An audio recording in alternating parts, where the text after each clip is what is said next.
Are we having fun yet? The Miami Dolphins didn't just drop a 50-burger on the Denver Broncos. They won by 50. A 70-20 final score. The Dolphins 3-0 on the season, to which I ask for everything Dolphins fans have been waiting for a football team.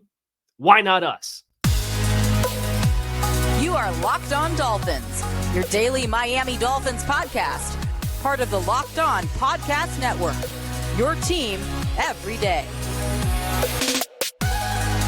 All right, Miami. Welcome to another episode of Locked On Dolphins. It's your team every day here on the Locked On Network. I'm your host, Kyle Krabs, lifelong Miami Dolphins fan, host of Locked On Dolphins, co-host of Locked On NFL Scouting. You can find our shows on YouTube or wherever you listen to your favorite podcast. Shout out to our everydayers who do check in on a daily basis, because it is your team every day. We don't just say it, we live it here on the Locked On Network. Welcome to Club Dub is the first thing I have to say to all of you. 70-20, the Dolphins are 3-0. Their home opener in the books.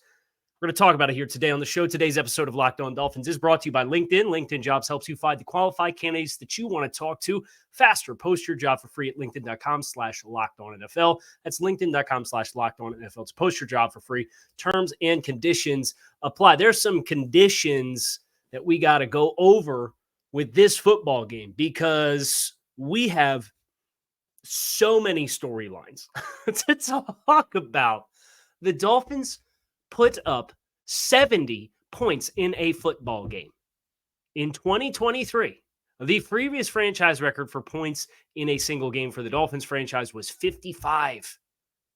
They romped past that number. We'll talk record-breaking performances in segment 2, but just digesting everything that this football game had to offer. From a game script perspective, the Dolphins finished with 30 first downs. They went 5 of 9 on third down. They ran 71 plays for 726 yards of offense, in excess of 350 yards, both passing and rushing in the football game. Unbelievable performance for the Dolphins. 43 rushes for 350 yards, averaging 8.1 yards per attempt. 6 for 6 in the red zone. You got 3 turnovers on Russell Wilson. You got him down on the ground once. You pressured him 20 times. Your opening script is a 3-play drive with a Tyreek Hill 54-yard catch and run touchdown. You force a punt, a 3-and-out on the next possession. You go down the field and score. All the things about playing complementary football, they're all relevant for this football game. This is what a complete team performance looks like. And you can look back at this performance and still feel like there's meat on the bone. Defensively, you only sacked him once, Russell Wilson. The Broncos in the first half, they moved the ball pretty effectively at times through the air. And yet Miami went in 35-13 at halftime. They buckled down in the red zone and forced a kick late in half. And this Dolphins team, with this win, tells me that it's a different team. We've had 3-0 starts before, like last year. But you ain't run the ball like this. 350 yards? And you kneeled down. You had a chance to kick a field goal at the end of regulation that would have set an NFL single-season record for points in a game. And you turned it down. Chris Brooks breaks off a 50-yard run, and you could have gone for the single-game yardage record. And you turned it down. Now, respect for the game, respect for your opponent, all that, that's fine. I don't have any problem with the way the Dolphins handled the end of the game. Obviously, you won by 50 points. There's bigger things to talk about. But there's been years in the past where the Dolphins have started well, a couple wins, including last year. And there's still ways that's like, well, can I get all the way in? Is the emotional damage of years past going to still weigh on my mind? Can I buy in? What's going to go wrong? And maybe you can sit here and still think that if you want to. And there's storylines that we're going to have to talk about the Dolphins and their performance and long-term and the health of Jalen Phillips left the game with an oblique injury and was ruled out. But he was ruled out while the Dolphins were up by like 4 touchdowns. I have a feeling they weren't going to put him back in the game. Connor Williams left with a groin injury, but he ran off the field on his own, and it didn't appear to be a severe thing. And he was not returning to the game. You had Lee Meichenberg at snaps at center. You had River Craycraft left this game. So there's things to focus on. There's questions to ask. But how do you do that right now without paying respect to the performance that this team just gave you with their season opener? That is a very clear statement that this ain't your dad's Dolphins. If you're younger, I guess. If you're probably a little older than me, your dad's Dolphins, this might be your dad's Dolphins. This might not be same old Dolphins. Because teams don't do this. I don't care that Justin Simmons didn't play. I don't care that Josie Jewell left at one stage of the game. Teams don't do this. This is this different stuff. To which I asked the question that we started the show with. Why not us?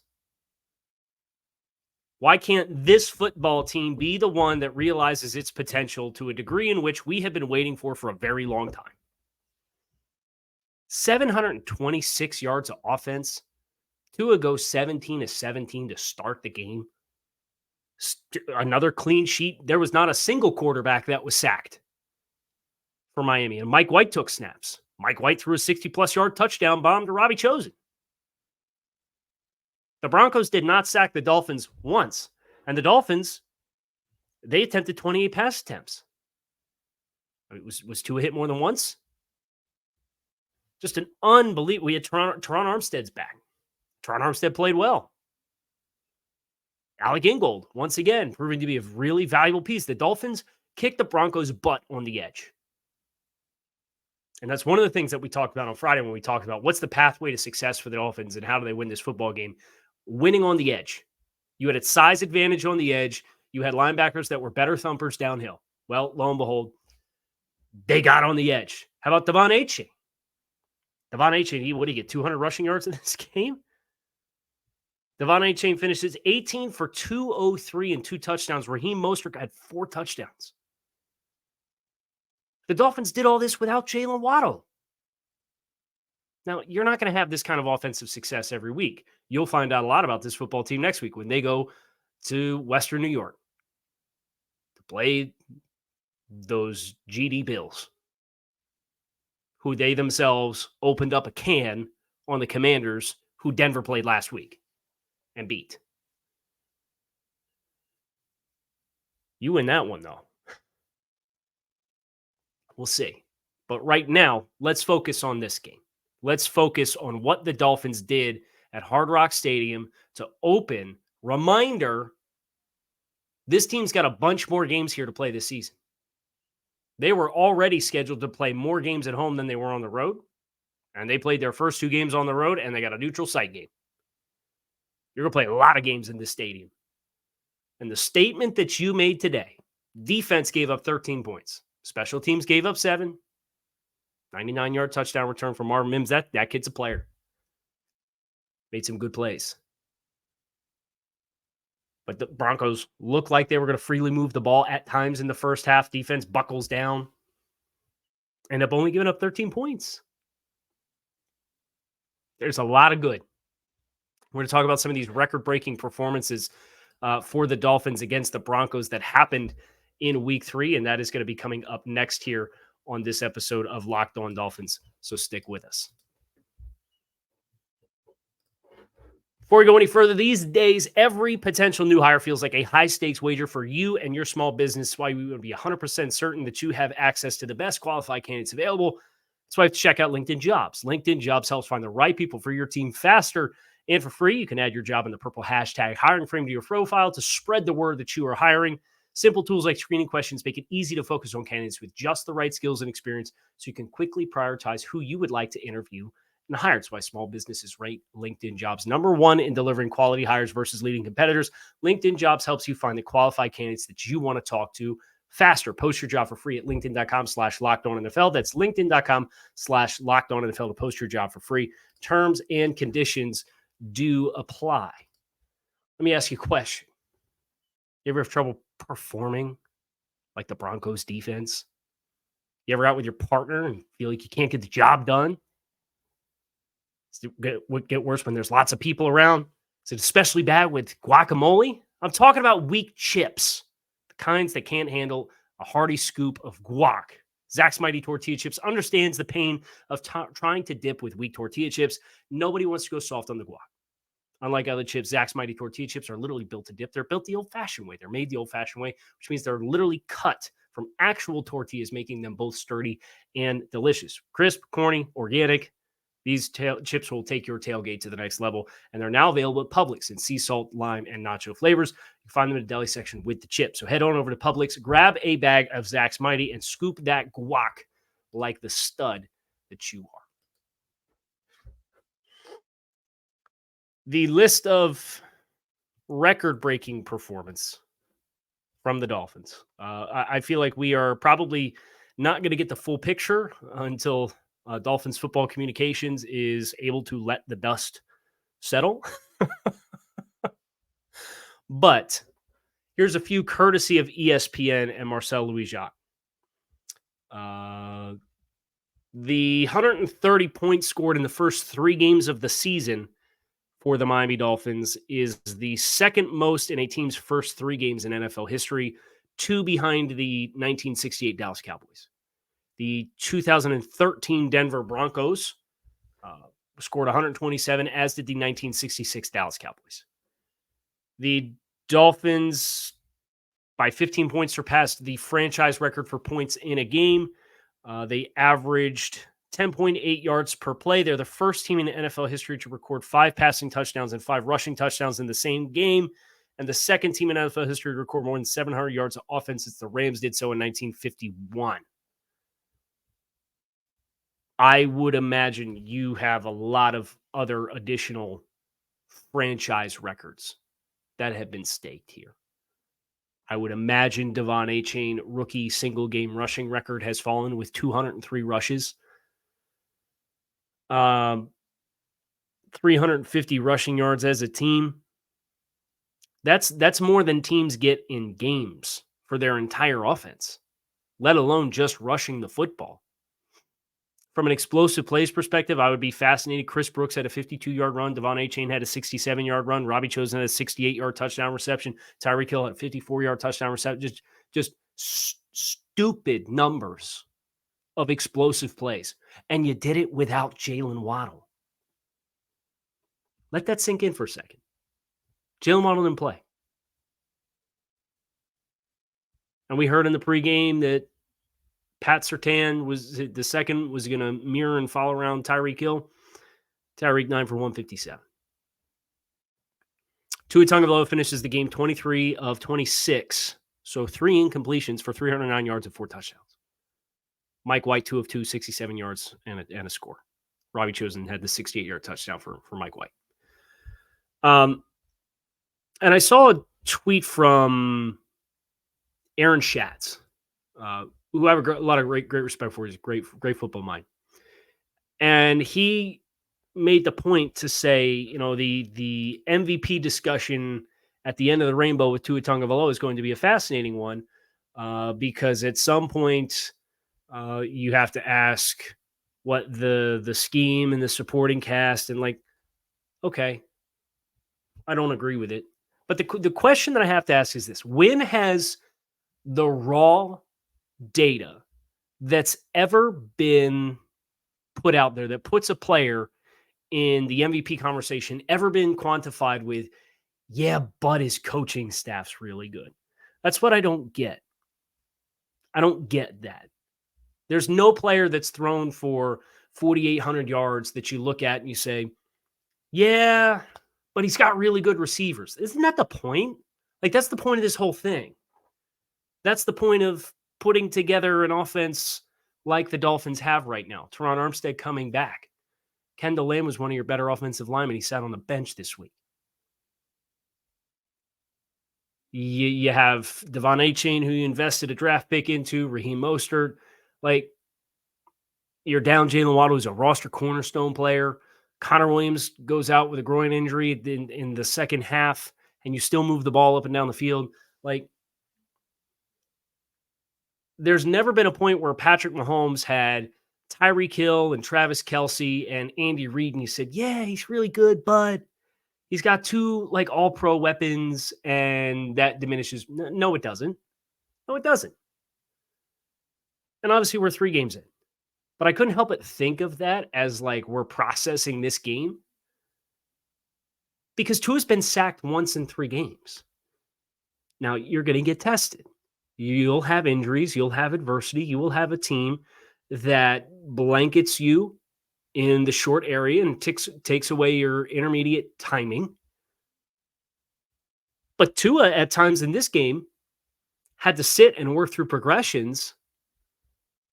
And he did a really good job of working through progressions and finding his checkdowns and scanning his eyes across the field and trusting his pocket, and his pocket was good.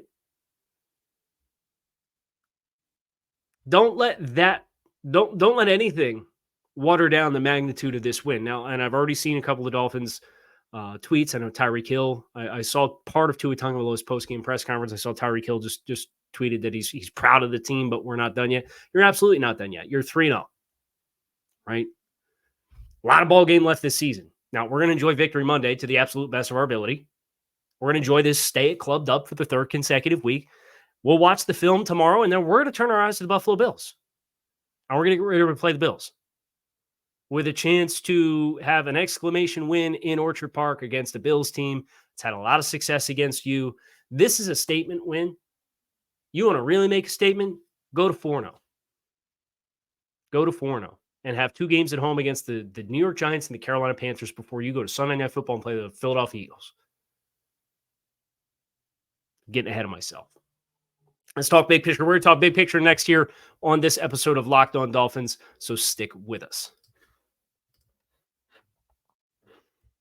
I trust watching the Dolphins put all those points on the board probably worked up your appetite a little bit today. And that's why you want to check out DoorDash. You'll get exactly what you ordered, or they'll make it right so you can sit back and enjoy quality groceries, actual meals, restaurants, you name it.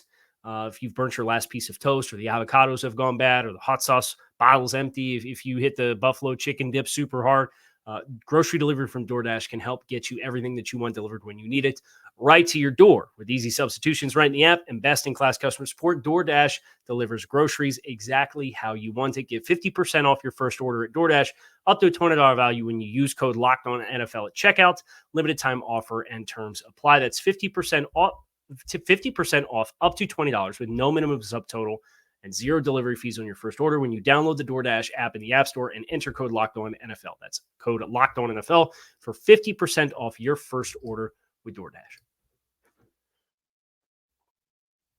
So let's talk big picture. Let's talk what's next. We've kind of alluded to the Bills game. We've kind of alluded to that as you want to take this to the next level. You know, the parallels to the start of last year, I think this team has, with their performances, has certainly surpassed eking out a 2-point win at home with a butt punt for a safety against the Bills while losing time of possession like 39-21 and needing to come back from 21 down in the 4th quarter against the Ravens and an unsexy smothering of the New England Patriots. Well, you had an unsexy smothering of the New England Patriots that was more sexy because you had 400 yards of offense. You put up 36 on the Chargers in a shootout win. And sneakily, you look at this team performance for the Dolphins in this game. And the Broncos, this is part of what happens when you score every time you touch the ball. Jake Bailey punted once. The Broncos averaged 3.5 yards per rush on 20 rushing attempts. 20 for 69 yards. Still concerned about that run defense? Thought you saw a couple really nice plays, including a short yardage attempt where Javonte Williams got the ball. And both interior defensive linemen, 8 double teams. And David Long and Jerome Baker shot gaps, got downhill. I was able to hit the ball carrier in the backfield and force a stop. But if you zoom out and you look at everything that the Dolphins did in the first 3 weeks, there's some parallels, but I think it is leveled up over what happened last year. And of course, last year you start 3-0. You have a road game against a traditional AFC powerhouse in the Cincinnati Bengals. Chance to make a statement and win the football game. Unfortunately, your quarterback gets hurt. Unfortunately, you lose that football game. You had a chance to take the lead in the final couple minutes in scoring territory, throw an interception, backbreaking score, blows the game open. You lose to the Bengals. You lose your next two, and you look up and you're 3-3. The Dolphins, now 3-0, have a chance to, once again, go on the road and face a traditional AFC powerhouse over the last few years with a chance to make a statement and declare themselves as here. That's what I'm focused on, big picture-wise. The magnitude of this game against Buffalo cannot be understated, in the same way that the magnitude of what the Dolphins just did cannot be understated. 70 points. I mean, you play Madden and you put it on rookie and you take your frustrations out on a game. You hitting these numbers? Probably. But if you're not doing that, how often do you see this? Case in point, you were a field goal away from an NFL record for most points in a game. And they turned it down in the same way that they turned down on the yards record because they stopped trying. Eye-opening stuff from this Dolphins team. Not perfect by any means. It never is. And remember, the highs are never as high as they feel, and the lows are never as low as they feel. So we're going to get in and watch the tape. And when we watch this, I have a feeling we will probably digest and point to special teams. And we'll point to pass coverage. And we'll probably point to the snaps from the backup center. And we'll look at those areas and we'll look at some of the penalties that the team incurred. 6 for 55. And we'll say, yeah, but corrections are always easier to make coming off a win. And the objective for this team is to continue the theme that they learned last year. Because this team had every bit as much talent last year. Now, they were injured and they had critical injuries down the stretch, and it contributed to a 5-game losing streak that put their postseason status in availability in question. But yet a young nucleus of a team.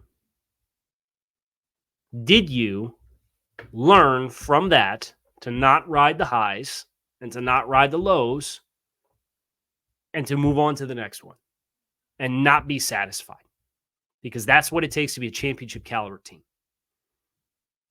I love that the Dolphins came out after 2 road wins and they didn't get complacent against an inferior football team. With all due respect to the Denver Broncos, that's what they are. And they played like the superior football team. How many times has the Dolphins, as a better team, what you perceive to be a better team, play down to competition?